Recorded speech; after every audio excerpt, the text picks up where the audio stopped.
Today, we're going to talk about the American Far West, not the Hollywood version with cowboys battling Indians, but the real frontier, full of diverse communities of immigrants, settlers, miners, and Native American tribes, all trying to survive and protect their interests. By the 1870s, Americans in the East were fascinated by the romantic idea of the Western frontier. They viewed the vast territory west of the Mississippi as an empty land where wealth, adventure, and opportunity awaited rugged settlers. But the real West of the mid to late 19th century was actually a diverse region with Native Americans, Mexicans, African Americans, Asians, and French Canadians, many of whom had been there for generations. The West wasn't empty. It was home to many Native American tribes, each with their own language, customs, and way of life. The Plains Indians, who were primarily hunters, were the largest group. They were nomadic tribes who relied on the buffalo for most of their needs and considered the majestic beasts as sacred spirits. The Pueblo Indians, on the other hand, farmed in permanent settlements in the Southwest. In 1848, the U.S. acquired a vast territory from Mexico as part of the Treaty of Guadalupe Hidalgo that ended the Mexican-American War. Roughly corresponding to today's states of New Mexico, Arizona, California, Nevada, and Utah, this new territory had been home to approximately 50,000 Hispanics descended from the Spanish who settled the area in the 16th century. Many of these Hispanics owned vast tracts of lands known as haciendas, which the U.S. government promised to protect as part of the treaty. Nevertheless, they became wary of the white settlers who flocked to the area with the expansion of the railroads in the 1880s and 1890s. Spanish settlement in California began in the 18th century with the establishment of Catholic missions along the Pacific coast. By the 1830s, Mexican haciendados controlled large estates west of the Sierra Mountains. The U.S. acquisition of California was disastrous for them as English-speaking settlers overwhelmed the region. And with the gold rush of 1849, these settlers used U.S. courts to displace Californios from their ancestral lands, just as they had feared. Something similar happened after the annexation of Texas in 1845. Tejano ranchers like Juan Cortina lost much of their ancestral lands through fraud and coercion. In 1859, Cortina and a band of fellow Tejanos broke into the Brownsville jail and freed several Mexican prisoners who had been jailed for fighting to keep their properties. But their fight to preserve their land was futile. Beginning in 1865, over 12,000 Chinese immigrants found work building the Transcontinental Railroad, forming 90% of the labor force of the Central Pacific Line. Once the Transcontinental Railroad was completed in 1869, thousands of Chinese lost their jobs and some moved into agricultural work. Increasingly, however, the Chinese flocked to cities. The largest single Chinese community was in San Francisco. During the earliest Chinese migrations to California, virtually all the women who came to the U.S. had been sold into prostitution. As late as 1880, nearly half the Chinese women in California were in the sex trade. As Chinese communities expanded and gained influence, anti-Chinese sentiment among white residents increased. Many white settlers resented Chinese laborers for accepting lower wages. This narrative of immigrants taking jobs from white native-born Americans and the social tensions associated with these views would be repeated throughout American history to the present day.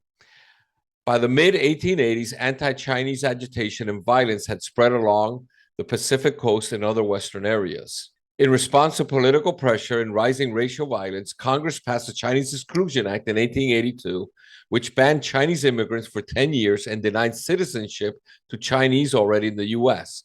The law was renewed in 1892 and made permanent in 1902. For many white Americans, Western expansion was correlated with the notion of manifest destiny, the belief that they were part of a divine plan to expand American exceptionalism throughout the Western Hemisphere. In 1849, the discovery of large gold deposits in Sutter's Mill in Northern California triggered the so-called gold rush of 1849. The prospectors, mostly men from the East, came to be called 49ers. 10 years later, a huge deposit of silver in Nevada, called the Comstock Lode, launched another wave of miners to the far west.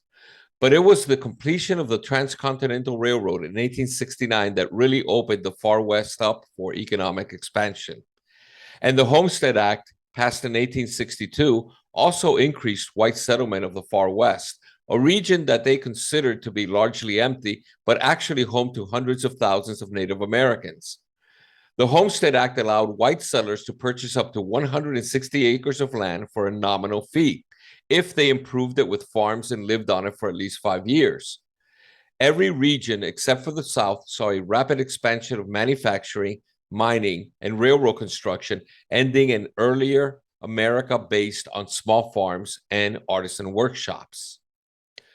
The West has been romanticized as a place of freedom and opportunity, but also as the Wild West of lawless cowboys and marauding Indians. This image, spread by people like Buffalo Bill Cody, who toured with reenactments and sharpshooting displays, later became immortalized in Hollywood movies. Just a few years after Bighorn, American scout, buffalo hunter, and showman Buffalo Bill Cody founds his Wild West Show, an extravagant touring pageant of all things Western. He had been eyeing the opportunity since the battle occurred. Ladies and gentlemen, Buffalo Bill's Wild West. Racing horses, roping, riding, shooting, all of these things were part of the show. The performance of Custer's Last Stand is a highlight. Before cinema or television, the Wild West brings history alive. Montana is pretty remote, and most people will never step foot on that land. But then you're sitting in an arena and you're attending a show, and here it is in front of you, and the guns and the noise and the dust, and it's all there. Curiously, the biggest draw is the real-life Native Americans performing in the show. When American Indians are seen as a threat, they're depicted as savages, of course, and they're something that's fearful. Once they've become domesticated, they become an item of nostalgia. For the Indians, the show represents a chance to escape reservation life. Records show that Cody paid his performers well. The Wild West starts out with 36 Pawnee performers, but shifts focus to Sioux from the Pine Ridge Reservation, eventually employing 100 at a time. The Wild West shows offered Native people suffering under these pressures of assimilation an outlet, an ability to travel, an ability to perform. Hiring performers from reservations takes intense negotiation with the government. You have to remember, Indian wars continued in the first almost decade of the Wild West. The performances were happening while the U.S. government and the Army were still engaging in battle in Indian territory. Almost inconceivable that this was happening at the same time as the performances. With Western expansion came economic opportunities for those willing to tough it out in the wilderness. While the workforce in the far west was highly diverse, white settlers occupied the highest ranks of the social hierarchy. Asians, Hispanics, African Americans, and Native Americans largely held the lowest ranks, both economically and politically. There were few women in the far west. Most were either farmers' wives or, as with the notorious Madame Pearl de Vere, involved in the sex trade. Except for merchants like Levi Strauss, the blue jeans guy, and Pearl de Vere, few of the people that went out west struck it rich. The completion of the Transcontinental Railroad in 1869 revolutionized travel, cutting the journey from the eastern seaboard to the far west from 7 months to just 7 days. It also allowed beef to be transported east, ending cattle drives, and fueled the growth of cities by sending resources like gold, silver, coal, iron ore, and timber eastward. Railroad tycoons like Cornelius Vanderbilt got immensely rich. However, the expansion of the railroads also led to the eradication of the lands and cultures of Native American tribes in the Great Plains. In the 1850s, the fastest way to travel overland was by train. But at the time, railroad lines didn't extend all the way across the United States. Pioneers trying to reach the West had to survive a difficult journey by wagon that could take 6 months. To unite the country by rail, President Abraham Lincoln granted 2 companies the opportunity of a lifetime to build the first transcontinental railroad. The Union Pacific Railroad would start from Nebraska and the Central Pacific from California. The 2 lines would eventually meet in the middle. The companies were promised huge plots of land and thousands of dollars for each mile of track they laid. The race was on to make a fortune. Starting in Sacramento, California, the Central Pacific Railroad faced an enormous hurdle. Its track had to pass through the towering Sierra Nevada mountain range. The mountains posed a great challenge for engineers. But it wasn't the engineers who were laying the track. Laborers from Ireland and China did most of the hard work for low pay. They faced harsh conditions, blasting through mountains and tunneling through rocky terrain. In the east, the Union Pacific Railroad workers were rushing ahead on the flat plains. But their path was intruding on other people's land. This was home to the Cheyenne, Sioux, Arapaho, and many other American Indian tribes. To conquer the western frontier, the United States government forced American Indians off their land. And the buffalo that Native Americans depended on for food, clothing, and shelter were being hunted to extinction by the newcomers. For Native Americans, the railroad didn't represent progress. It meant the destruction of their way of life. Many tried to halt the railroad's construction, but their resistance couldn't stop America's westward expansion. The push was on. The meeting point for the 2 railroads was set in Promontory Summit, Utah. As the railroads drew closer, laborers were pushed to work faster. Even more money was now being awarded for each mile of completed track. Setting a historic record, Chinese workers laid 10 miles of track in a single day.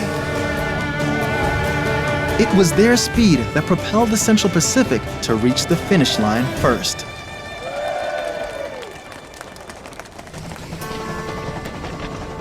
On May 10, 1869, the final golden spike was hammered into the track, completing the world's first transcontinental railroad. A journey across the country that had taken 6 months by wagon can now be made in 7 days.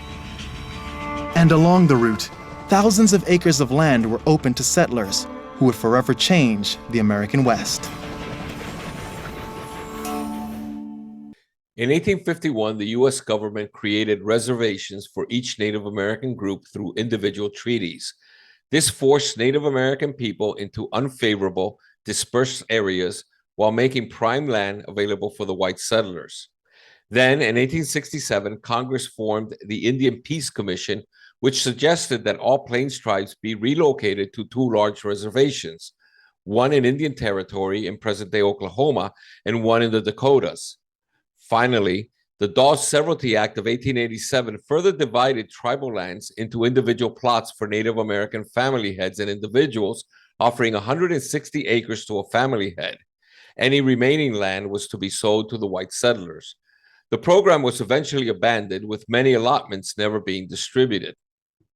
President Grant's peace policy of 1870 aimed to assimilate Native Americans by encouraging them to adopt white customs and Christianity. And as a result, Indian children were sent to boarding schools where they were forced to abandon their languages, their religious beliefs and cultures, and adopt that of white Christian Europeans. As white settlers increasingly occupied Indian lands, violent conflicts, often involving the U.S. Army, erupted. In 1875, the Northern Plains Sioux left the reservation and, when ordered to return, united under leaders Crazy Horse and Sitting Bull. At the Battle of the Little Bighorn in 1876, 2,500 Sioux warriors surprised and killed General George Armstrong Custer and his 7th Cavalry, an event known as Custer's Last Stand. And an Apache band led by Mangas Colorados and Cochise were the last tribe to maintain organized resistance. After Cochise's death in 1874, Geronimo continued the fight until 1886 when he surrendered with only about 30 people left, facing 10,000 white pursuers. Then in 1890, the U.S. Army used machine guns to kill over 300 unarmed Sioux women and children in the massacre of Wounded Knee, the last major incident of the so-called Indian Wars. In 1877, Chief Joseph, the leader of the Nez Perce tribe, led his people in a resistance against the encroachment of settlers in the Pacific Northwest during the late 19th century. After a series of conflicts and a long, arduous retreat covering over 1,000 miles, Chief Joseph and his people were ultimately cornered near the Canadian border. Forced to surrender, he delivered a moving speech expressing his deep sorrow and weariness from the fighting. Chief Joseph's eloquence and dignity during his surrender have made his speech a lasting symbol of the struggle for Native American rights and the impact of westward expansion. In addition to the direct conflicts between the U.S. Army and Native tribes, large-scale buffalo hunting in the late 19th century drastically impacted the Great Plains Indians. For centuries, these tribes depended on the buffalo for food, clothing, and shelter. In the 1860s, before the completion of the Transcontinental Railroad, there were an estimated 30 to 60 million buffalo in the Great Plains. By 1900, however, fewer than 500 buffalo remained, effectively ending the traditional way of life for the tribes in the region.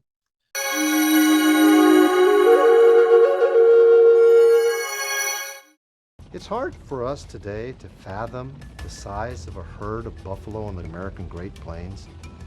Estimates range from 30 to perhaps as many as 60 million. And then we get the first-hand accounts of what it was like to witness one of the great herds passing by. 1 day, 2 days, maybe even longer for a herd of, let's say, 30 or 40,000 to pass you by. And then they're gone. Now, it happens in a really fast way, and it happens in ways that are really quite shocking when you look at it. People hunting bison from trains, right, and leaving just these carcasses to rot. And a lot of this seems to have been done really deliberately in order to end the mobile way of life of the nomadic and semi-nomadic people who lived on the plains. Imagine this. If you're a Native American and you walked out into this plain and you see thousands of decaying carcasses of buffalo stripped of their hides, it was unimaginable that a people could come and do this. Why? Why would you leave the best part of the buffalo that sustains us to rot and take its hide? So from the Indian perspective, they couldn't understand what the white people were doing. There was also a deliberate sponsorship of killing by the Army. General Sheridan, who commanded the American armed forces in the West, advocated the killing of buffalo even beyond the need for commerce of any kind, because if you killed off the buffalo, you deprived Native Americans of their food supply. They would then have no choice but to surrender and come in and accept life on reservations. Americans had known about the buffalo, but no one could figure out how to get buffalo hides from the plains where the buffalo lived to the cities of the east where those hides might be put to use. The railroads came along and furnished a means of cheap transportation to make that connection. Between 1869, with the completion of the Transcontinental Railroad, and 1889, the buffalo herd had been essentially destroyed. There were just a remnant few left in the far north, and it was made possible by the railroad.